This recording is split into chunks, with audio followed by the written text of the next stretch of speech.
Okay, Dreamer, please. Hi guys, welcome back to my channel. Today we'll be tackling the highly important topic of farming. You know, while preparing for this video, I even had to refer to my old farming videos to get an idea of what to go into detail about. Anyway, timestamps and subtitles are provided, so check them out if necessary. Before we begin, do give the video a like and subscribe to the channel if you haven't. It would really help a lot.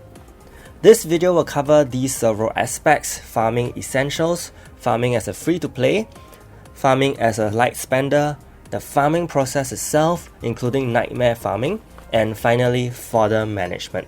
The reason why farming differs for free-to-plays and light spenders comes down to these monthly subscriptions, which I feel changes the efficiency of farming quite significantly. So you earn 20 rubies by leveling up heroes from level 1 to 30. Take note that you actually need to collect the rubies from the missions tab. It does not automatically add into your existing ruby pool. In the case of this video, I will use the term fodder to refer to the heroes being leveled up. Take note that farming in 7 Nights Rebirth is not entirely the same as the old global 7 Nights 1. The current maps do not specialize in any particular material drop. So technically for now, farming is just about rubies and gold. Also, as you progress in adventure, the experience gain increases the further you go. This was something we did not need to think about before in 7 Nights 1 because all areas gave the same amount of EXP. So before we get into the farming ruby specifics, we need to talk about the most important resource in the game, and that is keys. Every round of adventure takes 6 keys, so the more rounds you need to level up a fodder, the more keys you will have to consume. Our goal is to use the least possible amount of keys to level up a fodder to level 30. One thing to note is that because the keys are technically not infinite like the old 7 Nights 1, time is not a main factor, so you shouldn't need to be concerned with farming fast but rather farming efficiently. If you are not a heavy spender, you will likely end up in a situation of having more fodders and not enough keys. There are various ways to get keys. With the free regeneration every 3 minutes every day, that will get you 480 keys, and if you bought the Power Up Support subscription pack, then your regeneration shortens by 1 minute, and in a day you will instead get 720 keys. That is already 240 keys more per day compared to a free-to-play player. Guild check-ins give you 60 keys assuming more than 25 people check in. Daily missions give 60. Alice's shop also gives you 60 keys for free every day. You can also get keys from the Honor and Guild Exchange shops, but these have a weekly quota of 420. So it averages out to about 60 keys per day as well. I strongly recommend not buying keys from the Arena shop because Arena tokens are far more important for other things such as your skill enhancement crystals. So in total, you can get about 780 keys per day if you are a complete free-to-play, or 1100 keys per day if you purchase the subscription packs. Also, if you just started playing the game, there are many keys given as event rewards, from expedition events, battle passes, raid breakthrough events, castle rush score, milestone rewards, etc. But let's just assume that those keys are used for other daily activities such as pushing adventure, clearing raids, and climbing the infinite tower. The more familiar way of getting keys is to use rubies to buy key bundles daily from Alice's shop. There are 2 tiers of these key bundles. The first set of 20 costs 50 rubies per chest, giving you a total of 1,200 keys, while the second set of 50 costs 80 rubies, giving 3,000 keys. I will call them Package A and Package B respectively. These keys are highly important later when we discuss ruby profits based on various farming areas. Now that we know how many keys we are guaranteed to get daily, I will now show you the potential net ruby gain and the difference between a free-to-play and a light spender.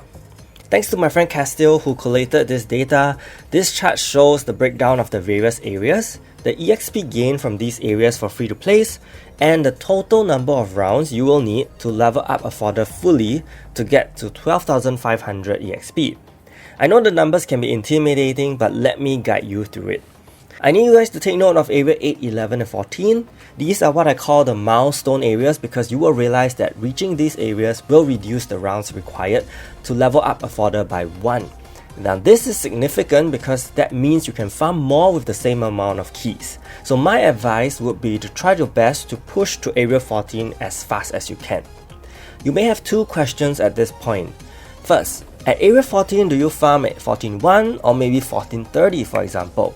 The idea here is that the higher the map you farm in, the more gold you can receive with each successful run. The keyword here is successful because even if you could clear a map like 14.30, farming there without a proper team could be tricky. And if your runs fail, not only do you not get any rewards, you also forfeit one key out of the 6 keys used, which is why most players tend to farm in the first map of the area, such as 8.1, 11.1 and 14.1, because there are only 2 phases for these maps, so farming is generally easy. Second, you may be wondering if there's a strong need to quickly push to area 15 after reaching area 14. Again, the only difference is that area 15 will give you more gold for every successful run. There is no difference in the number of rounds taken to level up a fodder, but just remember, stable runs are a factor to consider. I remember when I was at this stage, I had difficulties farming in 15.1 but not in 14.1. So the question is, would getting 500 more gold per run but not having stable runs be a good risk to take? Okay, moving on, let's compare this to a light spender. You will realize that the daily Ruby Support subscription pack gives 10% more hero EXP from adventure, and this alone instantly shortens your fodder leveling rounds by 1 as compared to not spending at all. So, to no surprise, with the same amount of keys, a light spender can potentially get more rubies compared to a free-to-play player just from basic farming. And remember, we talked about free daily keys as well earlier. Having free keys should mean definite ruby profit. A free-to-play player will earn 880 rubies a day, while a light spender will earn 1440 rubies a day. I have to mention that this is not a realistic amount because not all the free keys you get daily will be entirely used for farming. As mentioned before, you will still need keys for Raids, Adventure and Infinite Tower. So these figures are the maximum possible ruby profit from the free keys alone. The crucial part is when you actually purchase the key bundles from Alice. Buying package A from Alice requires you to spend a total of 1000 rubies for 1200 keys. 1200 keys equates to doing 200 farming rounds since one round costs 6 keys. If all these keys are used every day just for farming, farming anywhere beyond area 1 already gives you a ruby profit whether or not you are a free-to-play or a light spender. As you can see from the green cells showing profit while the purple cell shows loss. The numbers in blue show the total profit in a day inclusive of the free keys. But what about the more expensive package B, which costs an additional 4000 rubies in total to get you 3000 more keys? If we include package A, a total of 4200 keys allows you to complete 700 farming rounds, which in turn lets you level up the following amount of fodder and also gives you these ruby profits. Now the difference is very obvious. If you are a free-to-play player, purchasing package B fully before you reach area 14 will be a guaranteed loss for you. But don't worry, if you do include the rubies that can be earned from free daily keys, you actually still have overall profit as early as area 11. For light spenders, the profit begins as early as area 2, inclusive of rubies earned from free daily keys, but much larger profits after reaching the milestone areas 8 and 11.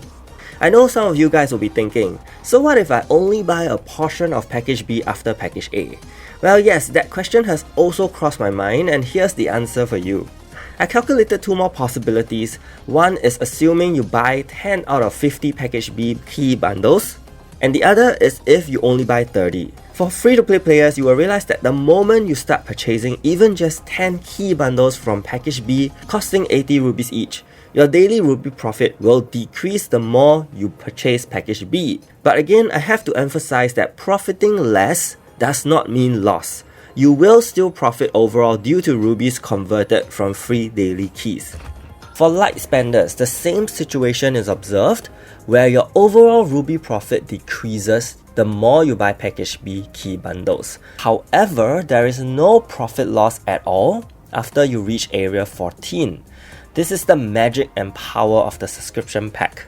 Now, I'm not trying to market anything here, but these are the statistics for you to consider how you would like to acquire and use your keys for the maximum benefit. So the conclusion is, looking at the overall ruby profit per day, taking into account both free and purchased rubies, you will realize that free-to-play players actually profit more daily without buying package B. However, is this really the right way to play? The issue is, if you don't buy package B key bundles, you will really not have many keys to play the game's contents, and you will be leveling up fodder at a far slower pace. And if you want to save these fodder to earn rubies before using them, then you're kind of stuck. By doing less farming, you will have more level 1 fodder unused, then you will have to make the decision whether to sacrifice level 1 fodder without leveling them up in order to upgrade heroes and perform fusions. And I personally feel that this will snowball and cause your progress to be extremely slow. Do remember that profits still exist, just lesser in exchange for faster account growth. Meanwhile, for light spenders, the overall profit is significantly higher all around because shortening the duration to level up a fodder allows for more sets of fodders to be leveled up using the same amount of keys. And upon reaching area 14, your profits hit the maximum possible amount at 2040 rubies per day. But before you go ahead and purchase all the key bundles, there's still two things you need to consider. Number 1, whether you have enough fodder in the first place. Having around 250 to 280 fodder minimally daily is a very big amount, especially if you are farming in normal adventure stages. Other than buying hero cards from Alice's shop, you will have to monitor the base fodder drop rate at the end of your farming rounds. Unfortunately, I do not have the statistics on fodder drop rate if you have purchased the Daily Ruby Support subscription pack, which is said to increase drop rate by 10%. But fodder quantity isn't just enough. Fodder variety is also a factor. For example, if you only have 50 fodder, but 40 of one kind and 10 of another, you may end up with runs later on where only one fodder is being swapped while the rest remain because identical heroes and heroes from the same evolution tree cannot be placed on the same team. Number 2, that is to remember that these numbers I've shown are assuming every key pack, which are bought by rubies, are fully used only for farming, with every run being successful in order for the numbers to make sense. Because every failed run consumes one key, and if your runs are constantly unstable, then your profits will be lesser than expected, and perhaps you may even make losses. Another important thing to remember is that every month there are also event stages that could occur based on what has happened in Korea server so far. Since this is an event stage, the EXP gain does not differ between free-to-plays and light spenders, as it is likely that the subscription pack buff does not work here since it states it is active in adventure. There are usually 6 stages here, and farming on the last stage gives you 1250 EXP per stage, which means it takes exactly 10 rounds to completely level up a fodder to level 30, making this feel like the best place to do your leveling when it happens. However, these event stages do not drop any fodder, so make sure you have sufficient fodder on hand before farming here, aiming to maximize your ruby profits. Do take note that even though there are only 6 stages, the difficulty of the 6th stage can be challenging for free-to-plays in the beginning if your farmer doesn't have great gear. As a result, you may resort to using 2 fixed heroes and 3 fodders instead, and this drastically affects your ruby profits. Here's the difference between farming with 4 fodders and farming with 3 fodders. As you can see, these event stages actually allow free-to-plays to also profit very decently, even without the monthly subscription buff. Free-to-plays can even buy all the package B key bundles and still profit decently as long as your solo farmer is strong enough to clear the stages efficiently with 4 fodders and not 3. On that note, I would like to compare event stages to Nightmare Adventure. Farming in Nightmare costs double at 12 keys as it counts for 2 rounds, so it allows you to farm 8 fodders at once with 2 teams used. Essentially, it speeds up the fodder leveling process if you are able to clear it properly. The EXP gain is actually the same as Area 15 and so on, so the ruby profits are also the same. However, the gold drop here is significantly higher in Nightmare, and you are able to get 4-star accessories even just at 1-1 itself. 5-star accessories start dropping at 6-1. When recording this video, I have been farming Nightmare 1-1 on my Korea account for around 2 months, and honestly it has felt like the best thing ever. Remember how I mentioned having 250 to 280 fodder a day felt like too much? Well, farming here you will never feel that problem, and in fact your hero inventory may even be too full to store more fodder simply because the fodder drop rate in Nightmare is very consistent. You can see from my inventory itself, I have hundreds of hero cards unused because Nightmare fodder drops constantly refill your inventory. And not only that, per round you will earn 11,000 gold as compared to 2 rounds in the event stages, which will only give you 6,000 gold with event currency. Earning more gold with the same amount of keys is a huge plus.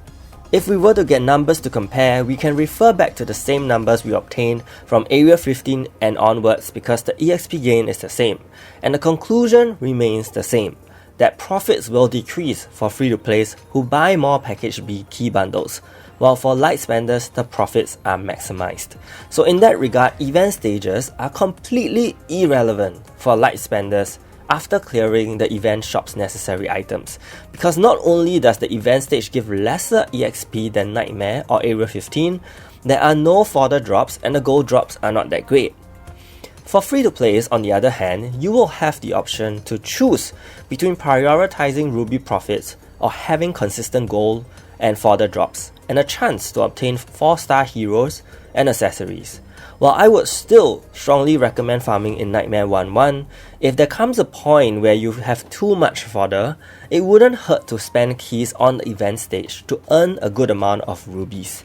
In fact, perhaps for free-to-plays, a good way would be to hop between event stages and Nightmare from time to time to get the best of both worlds. So I hope this data is not too much to digest, and if you need to take it in slowly, feel free to visit the 7k rebirth spreadsheet created by Castile and myself here. Okay, we shall move on to how to actually farm. This part of the video will be much easier to understand, I assure, because all you need is a main damage dealer, or what we call a farmer hero, along with 4 fodders. The formation used is the protective formation, with the farmer at the back to boost his or her damage capabilities.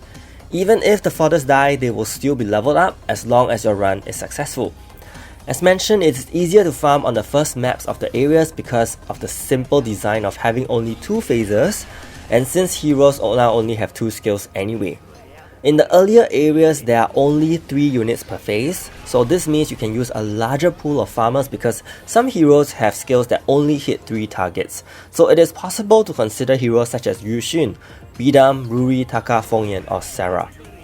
Of course, if you have a farmer that has at least 1 3 target skill and 1 5 target skill such as Teo, Jay, Velica, Nya, and Ray and Yonhee, that's even better because as you progress to areas 14 and 15, the second phase has more than 3 enemies, making these farmers preferred. So to set up your auto farming, click on repeat battle and the settings will appear. Under battle end conditions, you have the option of choosing whether to end repeat battle upon losing a match. Now there's pros and cons to this. If you select this and observe that your repeats constantly end, it shows that your farming isn't very stable, and if you choose to proceed by unselecting this, there will definitely be key loss and profit reduction. Under auto replace heroes, make sure to select auto swap hero at max level and end repeat battle if hero cannot be swapped. This is to ensure you have a smooth farming flow and you won't be wasting keys on runs that won't bring in as many rubies. Next, choose what kind of fodders you would like to automatically replace. Based on my personal experience as a free-to-play on this Korea account, in the early stages, the lack of keys was always a problem, so I tend to only prioritize leveling everything except 1-star fodders. Later on, once you start farming in Nightmare, which I will explain later, 1-star fodders will not even exist. Next, under skill priority, this needs to be selected of course, and only your farmer's skill can be selected. My personal style is to use the bottom skill first for phase 1 and then the top skill for phase 2 because enemies in phase 2 should theoretically be stronger than in phase 1 and the top skill is also theoretically stronger than the bottom skill. The last tab, accelerated mode, is for farming speed and this should always be ticked. Similarly, in Nightmare, you will need to have 2 damage dealers, and in this case, Teo and Yonhee are the best farmers for this. Some players also use Teo and Rin. Whichever is stronger in your account, use them. Nightmare enemies, even just in 1-1, have pretty decent bulk, so you will need at least 2 skills to kill them off completely. Sometimes it may even drag on till your farmer kills each enemy one by one with basic attacks. But it doesn't matter, as long as you can kill the enemies in the face, you are good. Settings are pretty much the same, except just remember to select the skills for both farmers.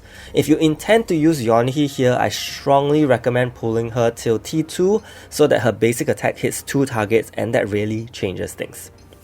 And that's basically all you need to understand and carry out for farming. But before we end, I just want to share with you some of my personal fodder management styles. For 3-star fodders, take note, you should be using a fair number of them in crafting weekly for the rare heroes you need. And apart from that, I also use them to power up 5-star heroes. I also keep some for fusions and will sacrifice 1-star or 2-star fodders to power them up. So as you can see, 3-star fodders are the most important tier of heroes because they can be used in so many ways. And your main sources of 3-star heroes are from Alice's shop and from your Infinite Tower and Expedition rewards, and of course they also drop in Adventure, more so in Nightmare. As for 2-star fodders, I will use them to mainly power up 4-star heroes as a priority, and if I am desperate for fusions, I will use them to power up 3-star fodders. There aren't many other uses for 2-star fodders. You may also have 4-star heroes who are trash and not needed, so you can use them to power up your 6-star heroes to +5, or you can use them for fusion to get 5-star heroes.